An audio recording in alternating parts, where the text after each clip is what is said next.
ሁሉ ሰው እንደዚህ ይላል ወይ ያምናል ወይ ይቀበላል ወይ? እኔ አንድ ብሩ ሲሰጠኝ አንዱ ልጅ ቤቢም እንደዚህ ዘረጋ። በጣም አመመኝ። በቃ ለምን ከዚህ ሁሉ እኔ ለምን ራሴን አላጠፋም? የሆነች ሻርባለች ራሴ ላይ ወሰንኩ።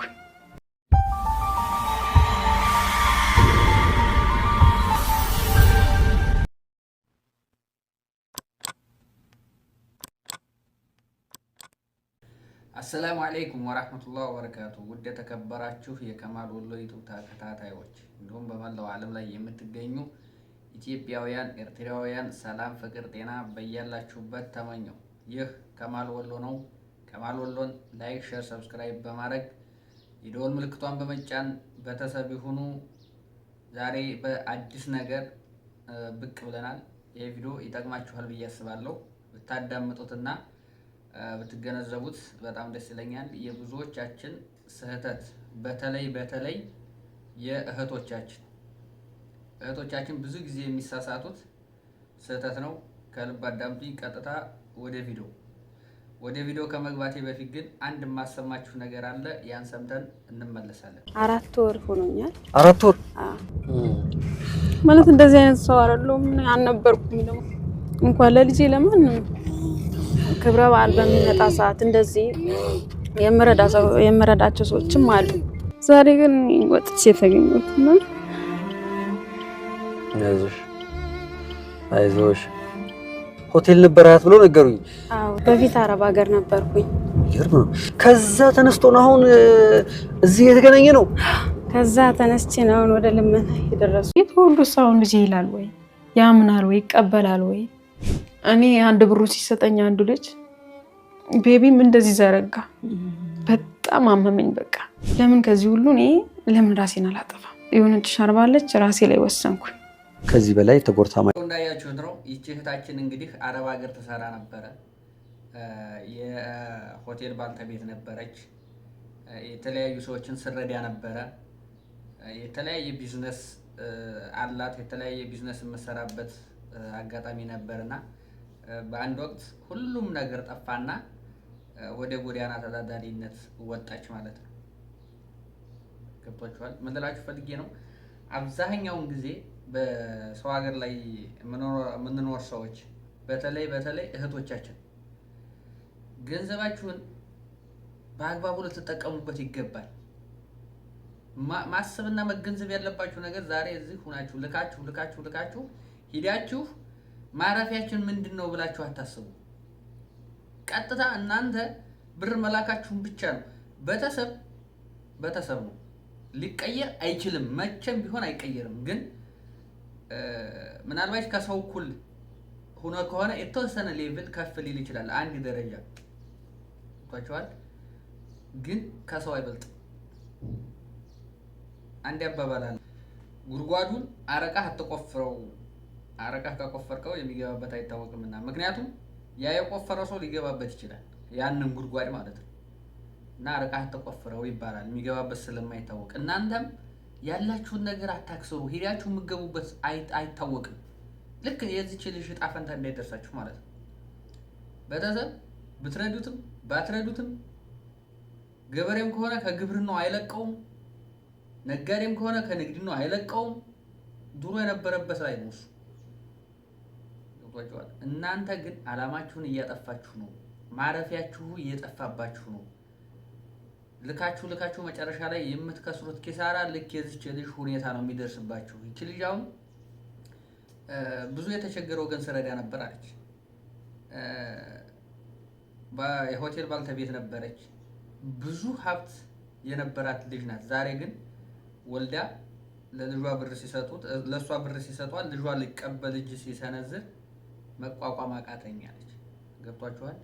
የሷ ዕጣ ፈንታ እንዳይደርሳችሁ በሰው ሀገር ላይ የምትኖሩ እህቶቼ ልትጠነቀቁ ይገባል። የምትልኳትን ነገር በአግባቡ ግማሽ ለቤተሰብ ልካችሁ ከሆነ ግማሽ ለራሳችሁ የምታስቀምጡበት ኮንዲሽን ከሌለ በግማሹ ቢያንስ የሆነ ነገር እንዲገዙላችሁ እነሱን ማዘዝ።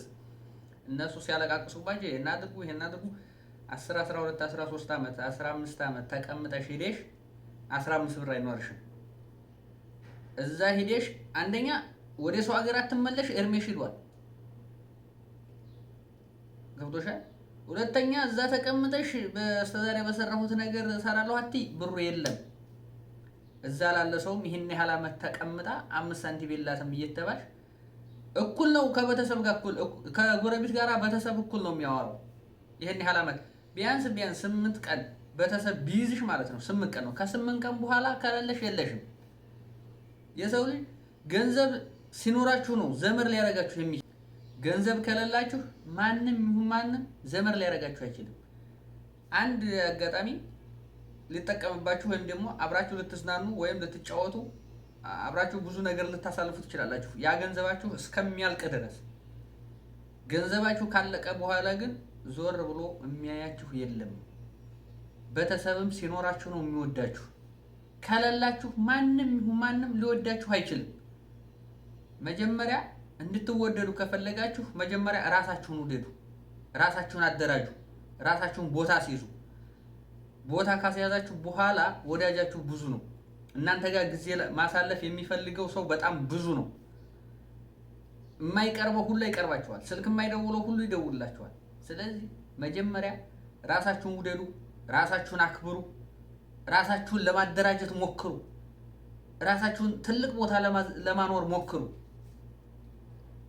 ራሳችሁን ትልቅ ቦታ ካኖራችሁ ትልቅ ቦታ መሄድ የሚፈልግ ብዙ ስላለ እናንተ ዘንድ ያለ መምጣት እናንተን የማይፈልግ የለም። ገባችኋል? አንድ ሰው ነበረና 2 ልጆች በውጭ ሀገር አሉት። እነዛ 2 ልጆች አንደኛይቱ ትልቅና ትንሻቸው፣ አንደኛይቱ ብር ትልካለች ለቤተሰቦቿ ማለት ነው። ዝም ብላ ወደ 10 ዓመት ነው 10 ዓመት አካባቢ ተቀመጠች። 10 ዓመት ሙሉ ከባሏ ጋር ተፋታ ለቤተሰብ ብር ትልካለች። ገብቷቸዋል? ቤተሰብ ይለወጣል በሚል እንደገና ደግሞ ይሄን ስሩልኝ፣ ይሄንን አድርጉልኝ፣ ይሄን አድርጉልኝ፣ ይሄን አድርጉልኝ እያለች ብር ትልካለች ለነሱ። ተረዳችሁኝ? አንደኛይቱ ደግሞ ብር አለክ ብር ሲፈልጉ ቢያንስ የፈለጓትን ነገር ያክል ትንሽ ጣብ ታደርግና ይሄን አድርጉልኝም አትልም። አገባች፣ በባሏ ስር ባሏ የሚፈልገውን ነገር ያስደርጋል። ገብቷቸዋል? እነዛ ልጆች በአንድ አጋጣሚ ሁለታቸውም ተይዘው አገር ገቡ። አገር ሲገቡ ያቺ ለቤተሰብም ስትልክ የኖረችው ልጅ ብር የላት፣ ቤቷም አልተሰራም፣ ያሰበችውም አልተሳካም። ቤተሰብም ደግሞ እንዳሰበችው አልሆነላትም። እዛው ናቸው። እንዳውም ብሶባቸዋል። ይችኛይቱ ትንሿ ስትገባ ደግሞ ቤቷ ተደራጅቶ ያማረ ሆኖ ካሰበችው በላይ ቤቷን አገኘችው። ተረዳችሁኝ? ከዛ ሲገቡ ትንሽቱ የተሰራላት ቤት የራሷ ቤት ገባች። ትልቂቱ እማን ጋር ትወደቅ? ግዴታ ቤተሰብ ጋር ሄዳ ወደቀች። ቤተሰብ 8 ቀን ከያዘ በኋላ ምን አርገሽልን ማለት መጣ። ይሄን ያህል ዓመት ተቀምጠሽ ራስሽን እንኳን ያላደራጀሽ፣ ያ እስከዛሬ ሲላክ የነበረው ብር ለወንድሟ ለእናቷ ስትልክ የነበረው ብር ቀለጠ። ገባችሁ? ተረስቷል። ማን ተወደደ? ትንሽቱ ተወደደች። ወደዛ ወደ እሷ ቤት ሄደው አርፈው የሚመጡት ውሃ ጠጥተው ተዝናንተው አርፈው የሚመጡት ትንሽቱ ቤት ሆነ። የትልቂቱ ቤት የት ይምጣ? አልተደራጀም። የተዘጋጀው ነገር የለም። በወጉ እንኳ ውሃ ልክ አላስያዙላት። ገባችሁ? ያቺ ትንሽቱ እስከዛሬ ተጣልታ የነበረ ብር ሳትልክ ተጣልታ የነበረችው ልጅ ዛሬ ወደ ገበያ የሚደው ሊዝናኑ የሚደው ማረፊያቸው ማን ሆነች? ያቺ ድሮ የተጠላችው ዛሬ ስታገኝ ስትደራጅ ለነሱ ማረፊያ ስትሆን መወደድ መጣ። አያችሁ?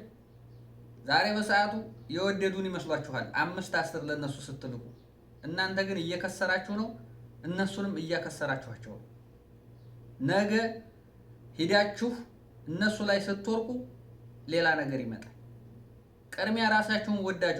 አሁን ተጠልታችሁ በኋላ እነሱ መጦሪያ አካባቢ ላይ ተደራይታችሁ እነሱን የምትጦሩበት ኮንዲሽን ላይ ስትሆኑ የዛኔ ትወደዳላችሁ። ምክንያቱም ለፍተው እዛ አድርሰዋችኋል። ከዚህም በኋላ ደግሞ እነሱ ወደ እርጅና ሲሄዱ እናንተ ደግሞ እነሱን ወደ መያዝ ነው መሄድ ያለባችሁ። ተረዳችሁኝ? በአሁኑ ሁኔታ እነሱን በልበል ብላችሁ እነሱም ላይጠቀሙበት እናንተም ላትወደዱበት ከስራችሁ በኋላ እነሱ መጦሪያቸው ላይ እናንተ መቀመጫ ታጣላችሁ። ቁጭ ብላችሁ እነሱ መጦሪያችሁ ሰዓት ላይ እናንተ መልሳችሁ እነሱ ላይ ትቀመጣላችሁ። ይሄ አይደለም። እነሱን ለመጦር ከፈለጋችሁ ዛሬ እናንተ ራሳችሁን መውደድ አለባችሁ። ዛሬ ራሳችሁን መሆን አለባችሁ። ራሳችሁን ማደራጀት አለባችሁ። የቤተሰብን ውለታ የእናት አባትን ውለታ መለስ ከፈለጋችሁ ዛሬ እናንተ ራሳችሁን ወዳችሁ ቤታችሁን አደራጅታችሁ ዛሬ ተጣልታችሁ በኋላ ብትወደዱ ይሻላችኋል። አጨራረሱ ያምራል። ተረዳችሁ? እና የነዚህ የልጆች ታሪክ ስለማውቅ እኔ የነሱ ሳዝን ኑሬ ደግሞ አሁን ደግሞ ይችልሽ ባለሀብት የሆነች ልጅ ዛሬ ቤተክርስቲያን በር ላይ እየተቀመጠች አስፋልት ዳር ላይ እየተቀመጠች ከነ ልጇ ህፃን ልጅ ተሸክማ ብር ትለምናለች። እና የዚህ ዕጣ ፈንታ እንዳይደርሳችሁ መጠንቀቅ ያለባችሁ ነገር ይሄ ይመስለኛል። ምክንያቱም ዛሬ ራሳችሁን ካልወደዳችሁ ዛሬ እናንተን መሆን ካልቻላችሁ ነገ ልጅ ሲመጣ 2-3 ልጅ ይመጣል፣ 1 ልጅ ይመጣል። ልጅ በያዛችሁበት ሰዓት ልጅ ይዛችሁ ቤተሰብ ጋር ልወርቁ ነው ወይም ደግሞ ልጃችሁን ይዛችሁ እንደዚህ እንደ ልጅ ጎዳና ዳር ልወርቁ ነው።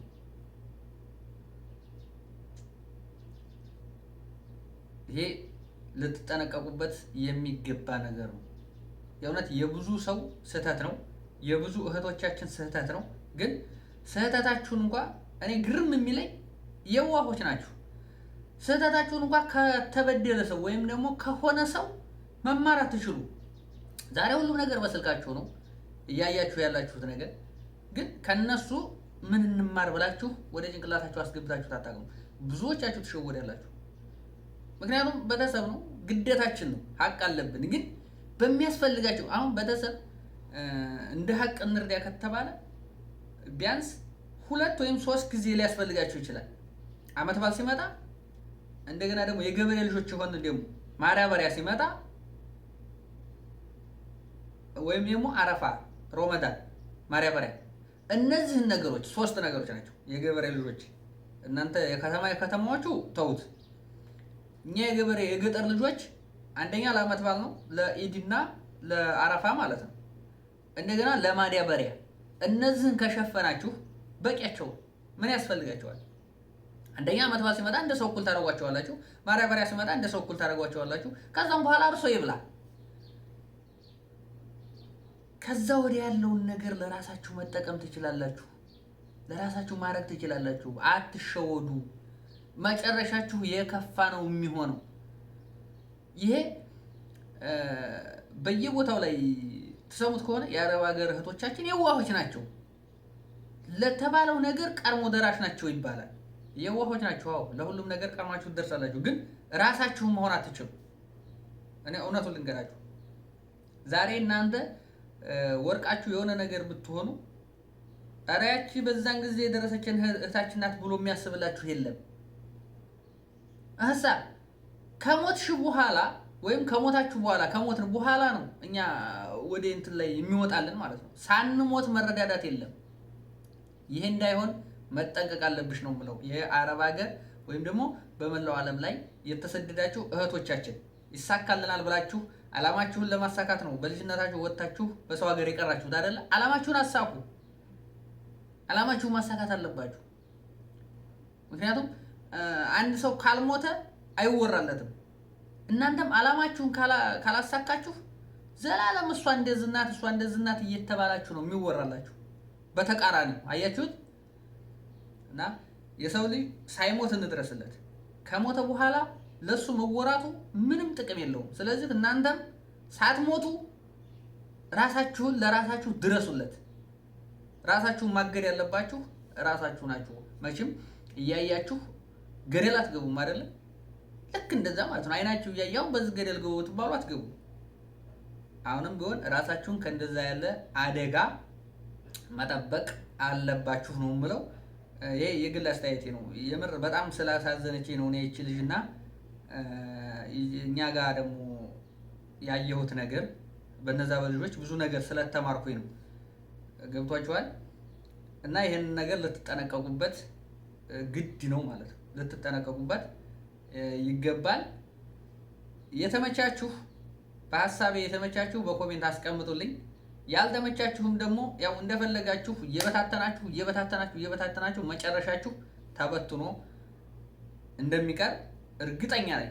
ምክንያቱም በትኖ የተሳካለት ስለሌለ ሰጥቶ መጨረሻ ላይ ለማኝ እንደሚሆን 100% ማንም ያውቃል። ምክንያቱም ዛሬ የሰጣችሁት ነገ አታገኙትም። ግን እኔ አንድ ነገር ልታውቁልኝ የሚገባው ቤተሰብ አትርዱ አይደለም ያልኩት። ማንንም አትርዱ አይደለም። የምረዱትን ነገር እርዱ። ግን በካልኩሌተር ቢሆን ካልኩሌተር እየሰራችሁ ቢሆን እናንተን ኢፌክት በማይፈጥርበት መልኩ በቃ እናንተን በማይጎዳ መልኩ ችግር በማይፈጥርበት መልኩ እናንተን አደጋ ላይ በማይጥልበት መልኩ ብትረዱ በጣም አሪፍ ነው። አትርዱ ብዬ ሳይሆን የምረዱበት አጋጣሚ ሊኖር ይችላል። ቤተሰብም በሰዓት ለምሳሌ በጊዜ ነው ቤተሰብ የሚረዳው። አሁን ለምሳሌ ዛሬ ጊዜ ቤተሰብ ልርድ ያብል አሁን የሚረዱበት ሰዓት ላይ አይደለም። አንደኛ አዝመራ ነው፣ በቃ ሁሉም ነገር የተሟላ ነው አሁን ማለት ነው። የኛ ሀገር ሰው ግን አንዴ ሰርጉ ይላችኋል፣ አንዴ ለቅሶ ይላችኋል፣ አንዴ ከሊመት በዚህ በእያንዳንዷ ኢትዮጵያ እየደወልሽ ሲያለቃቅሱብሽ ያንን ስትሰጪ በወር 2-3 ደሞዝ የምትቀበይ ነው የሚመስላችሁ እነሱ ማለት ነው። ያንን ስትበትኒ መጨረሻሽ ተበትኖ እንዳይቀር። አሁን ቤተሰብ ብር አስፈልገውም ቀረው አንደኛ ግንቦት ወይም ደግሞ ሚያዝያ አካባቢ ላይ ማዳበሪያ የሚያወጣበት አሁን ሮመዳን እየቀረበ ነው። ፍች ላይ የሚያሟላው ነገር ወይም ደግሞ ሮመዳን ሲገባ ብዙ የሚያሟላዎች ለሮመዳን አቅራጥ የሚያሟላው ነገር ስላለ ሮመዳን ሲገባ ይላክለታል። አረፋ ይመጣል። አረፋ አንዳንድ ነገር የሚያደርግበት ለአረፋ ይላካል። በቃው ምንም አያስፈልግም። ድሮ እኮ ካሁን ከሚያገኙት በላይ አግኝተው ነው ቀብረር አድርገው ያሳደጉን። ዛሬ ግን ይቺ ነገር እዚህ በቃ ሁሉም እየበረረ ሲወጣ ቤተሰቦቻችንም ማረጡ። የእውነት ነው የምላችሁ። የሀገራችን ሁኔታም አስጠላ። ስለዚህ በዚህ ባስጠላ ጊዜ መውዳቂያችሁ በማያምርበት ጊዜ ራሳችሁን ሆናችሁ ራሳችሁን ወዳችሁ ራሳችሁን አደራጅታችሁ እነሱን የምትይዙበት አጋጣሚ ሊኖር ይገባል ነው የምለው። አመሰግናለሁ። ይህን ቻናል ከተመቻችሁ ላይክ፣ ሼር፣ ሰብስክራይብ እንዲሁም የደወል ምልክቷን ጠቆር እያደረጋችሁ ቀጣይ በአዳዲስ ነገሮች እመለቃቸው እንዲደርሷችሁ ኖቲፊኬሽን አብሩ። ይህ ከማል ወሎ ነው። ከማል ወሎን ላይክ፣ ሼር፣ ሰብስክራይብ በማድረግ ቤተሰብ ይሁኑ።